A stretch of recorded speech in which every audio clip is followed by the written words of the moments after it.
The views expressed on the Nova Society are those of the panelists and guests and do not necessarily reflect the views or opinions of the Phoenix Research Institute or any institution which any panel member is associated. Welcome back to the Nova Society. I'm your host, Dr. Brooklyn Ann Weldon, and I'm here with my panel.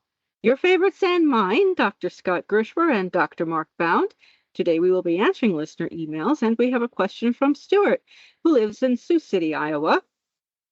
And Stewart writes, I listened to the address President Trump and Secretary Hegseth gave to the military leadership the other day, and I couldn't believe my ears. I am a 26-year veteran of the United States Marine Corps. Thank you for your service, Stewart. Thank you. And I've never heard a president address our leadership with such disregard. Yes, neither have I. Trump even suggested that American cities should be training grounds for the military, with Hegseth detailing new directives, slamming diversity, and bashing what he called stupid rules of engagement. Hegseth chief also said combat troops will have to meet the highest male standard, and if that means there are no women in combat roles, it is what it is. President Trump followed Hegseth, telling America's military brass that we're under an invasion from within, quote, unquote. As a veteran, I am angry that these two men would even think to speak to our military leadership in such a way. I'm pretty sure that someone, if not all on the panel, watched or listened to the addresses. What are the panel's take on this conference? Stuart, I am 100% with you. I am incandescent. I'm a civilian, but I did go for my first master's degree to a military university, and I have I went to Norwich University, and I have the highest respect for the military, which to me means not putting them where they don't need to go and making sure that they have what they need, including their benefits and including their health care, and including their jobs when coming home, and not dragging them back from their proper jobs and deployments and the important work that they're doing to listen to people prose and ramble and just be so disrespectful in the addresses that we were forced to listen to. So, Mark, Scott? Well, okay. So my first thought is that so you bring the entire leadership of the military and put them in one room. I'm sorry, that's like stupid. I mean, we want to talk about the definition of stupid. That is stupid. So you want to cripple the entire military leadership of the United States. You got them all in one room. But I will give those generals and admirals and those people that attended that, I'll give them a lot of credit because they did maintain the military decorum. They did not react. They were stoic. And that's what military people usually are. They can be very, very stoic, especially those in leadership positions. I was taken aback by a couple of things that Hegseth said. I was also taken aback by Trump and Hegseth and saying there will be no overweight generals or admirals. And this is coming from the Pillsbury Doughboy in chief. That really surprised the heck out of me. You big tub. You're telling these guys who are in 10 times better shape than you are that they have a problem. And this idea of just listening to the misogyny of the highest male standard. So you're totally dismissing women totally. And the other part was, of course, training grounds, American cities being training grounds. That's not what it's supposed to be. Again, we'll go back, posse comitatus. You're not supposed to be there in the first place. And then finally, the thing that just absolutely just got me the most was the rules of engagement. The Geneva Conventions basically give an idea of the rules of engagement. And the fact that Hegseth, he served, no doubt, unlike Private Bone Spurs, he served, but the fact is that rules of engagement are there for a purpose. mostly to protect civilians and to protect those that are not engaged in the combat. And to just basically say, no, we're going to go in with overwhelming force, overwhelming everything. And, Trump saying there's two N words we can't use. And we all know what those two N words are. It was just a rambling, bumbling, stupid, politicized address that really put our military and really put our country at jeopardy by having all these military leaders in one place. And that just, Stuart, I totally understand how angry you are. If my father was alive today, who was a veteran, he'd be absolutely apeshit over this. Absolutely apeshit.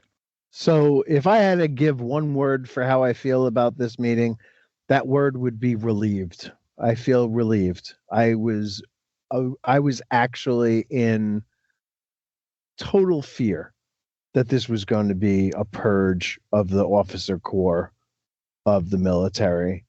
And it makes zero sense to drag all these guys to Virginia from all over the world at the expense of millions of dollars to lecture them about stuff that frankly they've heard before. They heard it before Hegseth, when Hegseth was a Fox News host on weekends. They heard it from Trump. They've heard it a million times from Trump. So none of this stuff was new. It does occur to me that it took place on a Tuesday, which suggests to me that they chickened out of something, that there was something, they had another idea in mind, and that they just chickened out about it. The generals who had to fly there are very unhappy from what the reports that I've seen are that they think it's a complete waste of time and money, left the troops out there without their leadership for no reason at all, and that it was, it's just political theater. And it seems to me that they had something else in mind completely, and that they chickened out. And thank goodness for that, because I really, really was in fear that he was going to dismiss the entire general corps of the military and replace them with Trump loyalists who would do anything that Trump told them to do. Which, by the way, supposedly the chairman of the Joint Chiefs of Staff is one of those guys. Now, haven't seen anybody ask, if anybody asked him, or has he answered what he thought of that meeting. And I don't think there's any response at all that we probably could even expect to get from him, because his whole reason for being in the job that he's in is this supposed statement that he made to Trump that he would die for him, willingly die for him, and that Trump remembered him, and that's why he's the Joint Chiefs of Staff, even the chairman of the Joint Chiefs of Staff, even though he's not qualified for it. His qualification is his loyalty, so he's not going to say anything. But I was looking around yesterday on social media, and I saw this one thing about Hegseth's career in the military, and I thought it was kind of interesting. And the idea was that Hegseth went to Princeton. He's not a dummy, I guess. He went to Princeton. He's a smart guy. He was in ROTC, but he went to Afghanistan with the 101st, I believe, Airborne. He led a combat platoon, but only for a short while. And then he was moved to what they call S9, a public affairs officer. And people in the military say, at least from what I've read them say, that if somebody gets moved from a combat position to a S9 position, it's a demotion. They couldn't hack it in combat, or they weren't worthy of being in combat. They needed to go hide them somewhere, so they put them in S9. And that's where Hegseth was. He applied for and got a job as a trainer for counterintelligence, did that for one semester and was dismissed from that, moved to something else. He was not ever invited to go to the three main training schools that officers go to, whether it's airborne or I don't remember the other two, but it's like, airborne training school or attack something school or whatever it was. He was not invited to any of those. So Hegseth's military record is checkered. It is not an asset for Hegseth. What he does seem to bring to the table is not tactics or strategy. It is not military discipline, certainly. It is not the values of honor. It is not the values of trustworthiness. What he brings to the table is that he seems to be fairly fit, physically fit.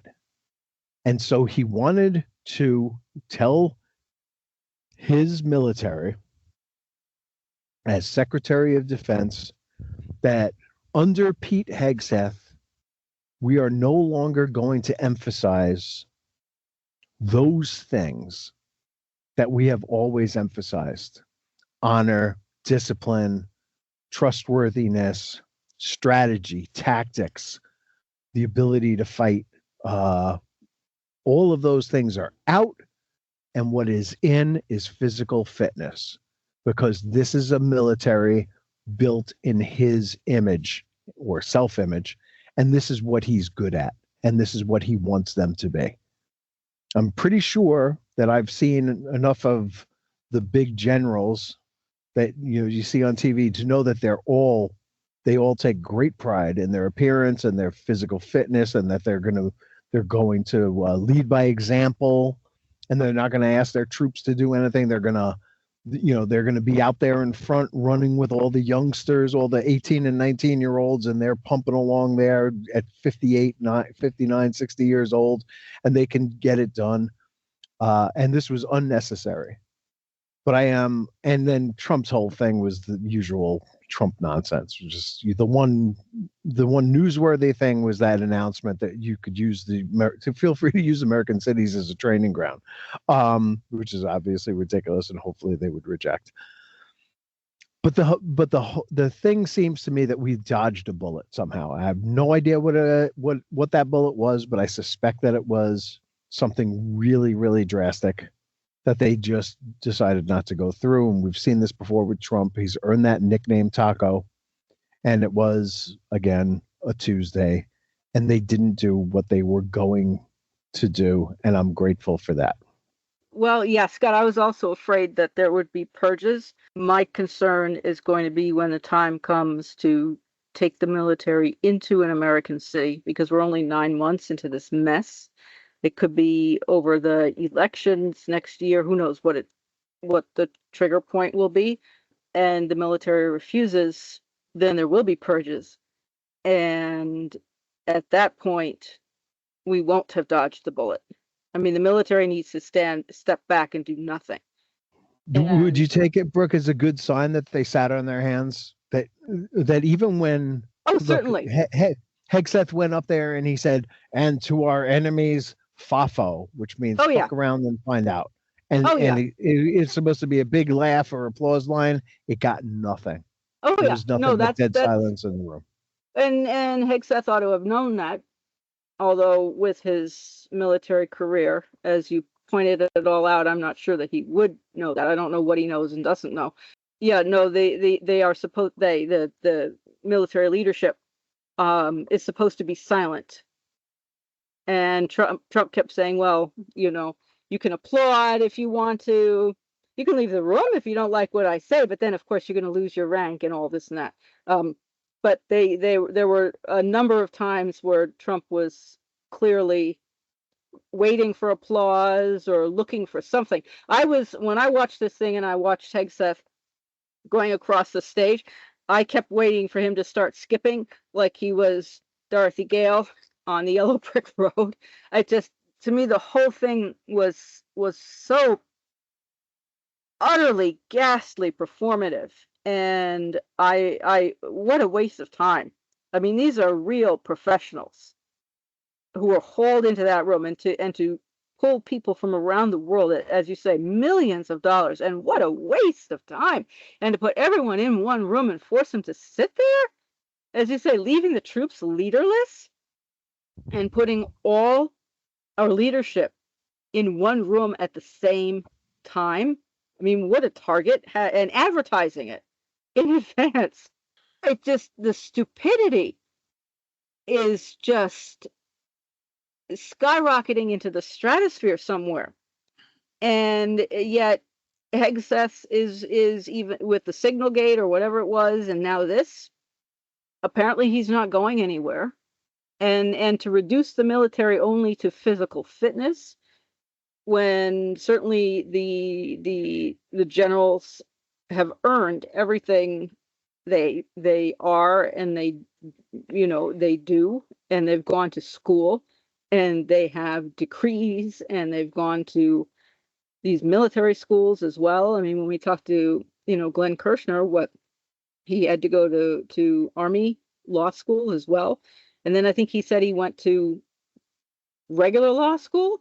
So he went to law school twice, or he went to regular law school and then he went to the JAG Corps. I don't remember what way, but I mean, the men, the generals there are well educated, and they're not fooling around. I cannot imagine having to sit there and listen to that drivel. Well, and Trump saying, when I go downstairs, I go down carefully.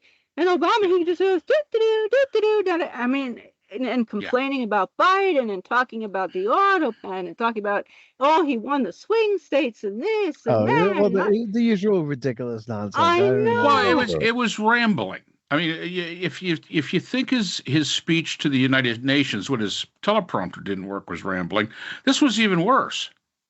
I mean, this was absolutely worse. And, okay, so first for Glenn Kirshner, he had to go to regular law school before he could go to the JAG Corps. Okay. So he had to go. Because there are different, and when you go to the JAG Corps, when you go to, to the law thing for the JAG Corps, it's more on procedure than it is about anything else. Okay. Because the procedures in a courts martial is different than the procedures in a normal court of law. So just to set, that one straight. Thank you. Hegseth was U.S. Army National Guard and achieved the rank of major. So you would expect him to understand this is how these generals and these colonels and these admirals and these captains of the Navy and all the rest of them, this is how they're supposed to react. But if they did show some video of some of the facial reactions of some of these men and women sitting in this room listening to this dribble. And I'll tell you right now, you can read an awful lot by some of the reactions under facial reactions. They are not going to clap. They are not going to cheer. They're not going to do anything. They're above that. And Pete Hegseth, if you were a major of any kind and paid any bit of attention, the fact is that you should have known this. And it's not only the education. It's not only, the accolades to these generals and admirals and all these other high-ranking military leaders. It's the experience. It is the experience that they have. Once again, they're being lectured by somebody who somehow reached the rank of major in the National Guard. Okay, I'm not going to discount that because that's better than Private Bone Spur, who achieved nothing, who achieved zero. And here's a guy trying to tell everybody, hey, all you generals and admirals are fat, and I'm sorry, you look like, the Stay Puft Marshmallow Man. You're the commander-in-chief. Maybe you should hold yourself to the high standard that you're trying to hold everybody else to. So, again, it was unnecessary. I understand Scott's point. They were thinking about doing something else. I truly believe that. And I think it was Taco Tuesday. They decided that, maybe we can't get away with this. But yeah, there was so many things that came out of it. There have been so much commentary by retired military people who now are able to say something. And it was a disaster.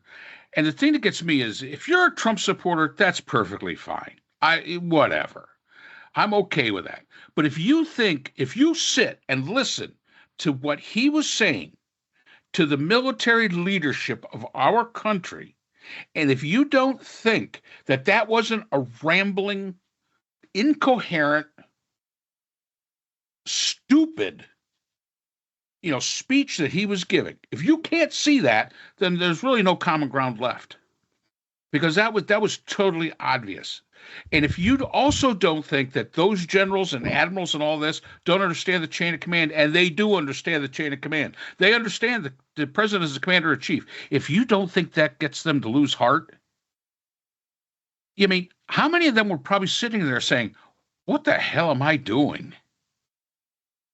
And that is going to hurt the United States of America when it comes to our military readiness. Because when you get some of those really good, experienced military leaders sitting back and saying, my God, we're serving a complete freaking moron, it ain't worth it to me anymore.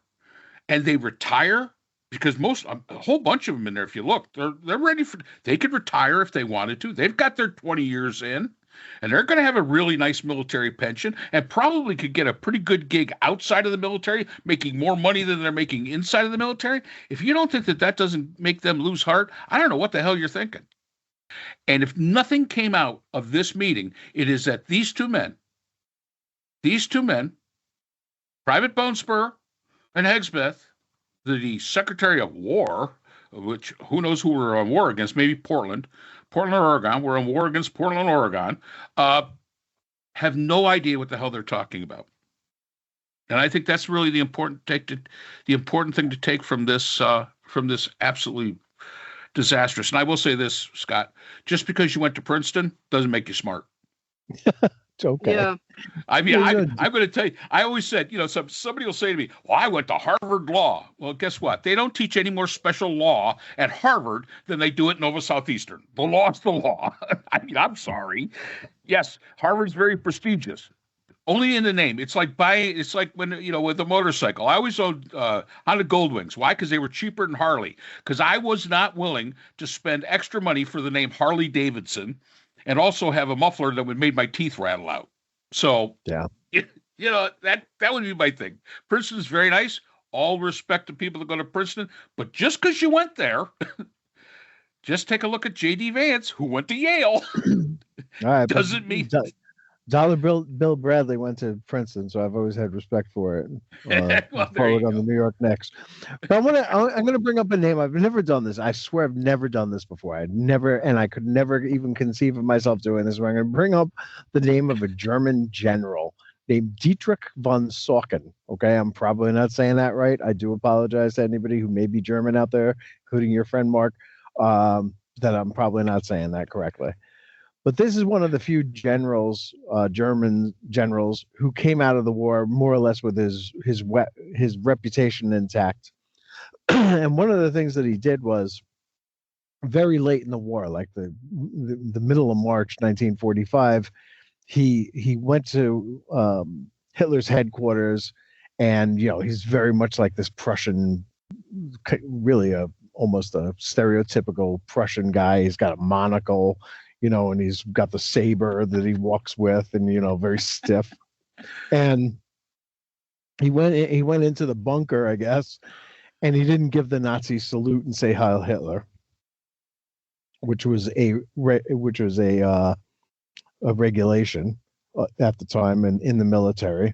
And he didn't take his Luger out of his pocket or his saber. He kept that on, and he kept his monocle in, apparently, when he was saluting Hitler. And Hitler told him that he had to take his orders from Albert Forster, who was the Gaudier, or I don't know how to say that either, sorry, of Danzig. And he looked at Hitler, slapped the table, and said, I have no intention, Herr Hitler, of placing myself under the orders of a Gaudier. And he completely turned Hitler down, and Hitler backed down and said, okay, keep the command for yourself. And that was the end of it. And that's what some generals got to have the sack to do. You've got to stand up to this guy. When you stand up to bullies, good things happen. And von Saucken stood up to Hitler. These guys in the military have to be able to stand up to Trump. We already know that we've blown up boats out of the water in Venezuela, off the coast of Venezuela and international water. And the New York Times has reported that a woman is saying, my husband and my 4 children went out fishing and never came back. What the hell are we doing? Somebody's got to say to these soldiers, you are not pulling the trigger anymore just because Trump tells you to, because he doesn't know what he's doing. And we've got to put an end to this. So that, there was another general who said, I'm a general taking orders from a corporal, about what, how far Hitler had gotten in his military career. And I'm not comparing anybody to Hitler. I don't want anybody to go that far, but I do know that Hitler got a lot of leverage out of bullying people, and Trump gets a lot of leverage out of bullying people. And if you stand up to bullies, they will back down, and you got to back down. You know who he looks like? Scar. You know who he really, I mean, if you really kind of look at it, he looks like Colonel Klink. Yeah, little Colonel. Colonel Klink was well cast. He does. He looks a little bit like Colonel Klink. So, and I did find the 3 schools that he didn't go to, that Hegseth didn't go to: Ranger School, Airborne School, or Air Assault School. He didn't go. He was not invited to attend any of them, which most officers would be if they were going to be combat officers. So his career, I guess this is my point, his career is not stellar. No. And in the military. And I think he's probably got a little bit of complex about that. But I cannot believe, even with the complex, that he was calling all these guys in from all over the world just to lecture them about something that he said 1,000 times, Yeah. That we're not going to be woke and women can't fight and all that, all the other stuff that he said. It's just something else was going on. It didn't happen, thank goodness. So let's move on. Next. Yeah, Trump had said, I think, something about if he didn't like the way the person looked, he could fire them. And I believe he was talking about the generals, but I could be mistaken. He was talking about the generals. And I think what he has in mind is Mark Milley, who's not a svelte dude. And, he's made fun of Mark Milley in the past for his, sort of barrel-like appearance. But, Milley humiliated himself and admitted so later by taking that walk with him through the square and standing outside the church for a photo op. And he said he really didn't realize what was going on there. And if he had known that, he wouldn't have worn the uniform and all. But, you gotta resist, folks. Gotta resist. Yep. And I anticipate a purge later. I've been worrying about that. What will happen when the experienced people are gone, and there are younger people who will hold up their hand and say, ich swear by God, and all this kind of stuff, the way they did for Hitler, rather than swearing an oath to the Constitution. Okay. Yep. So thank you very, very much, Stuart. We appreciate the question. We appreciate your listening, and we appreciate all our listeners. And if you are not yet subscribed on the platform of your choice, please do so. Subscribing is free, and we do look forward to seeing you again next time on the Nova Society. The Nova Society is a production of Nova Society Media, a division of the Phoenix Research Institute. We'd like to thank our production partners, Buzzsprout, who hosts the Nova Society, Audacity, our editing partners, Apple iTunes, the largest source of podcasts and music on the internet, Spotify, the most popular platform for the Nova Society, and iHeartRadio, your source for all things music and podcasting. The Nova Society is available on all of these and other quality platforms listed in our description. We'd also like to thank all of our listeners. Without your support, the Nova Society would not be possible. If you have a question or comment, we can be reached at nova.society.podcast@gmail.com. So for Dr. Brooklyn Ann Weldon, Dr. Scott Gershwer, and all of our production partners here at the Nova Society, I'm Dr. Mark Bound. Remember, the true power in society is knowledge. Thanks for listening, and we will see you again next time. We'd like to thank our sponsor for this episode, the Phoenix Research Group, an independent research consortium offering social political issue solutions to NGOs and international government agencies through multidisciplinary, nonpartisan, and unbiased research. The Phoenix Research Group is a division of the Phoenix Research Institute, the producer of the Nova Society podcast.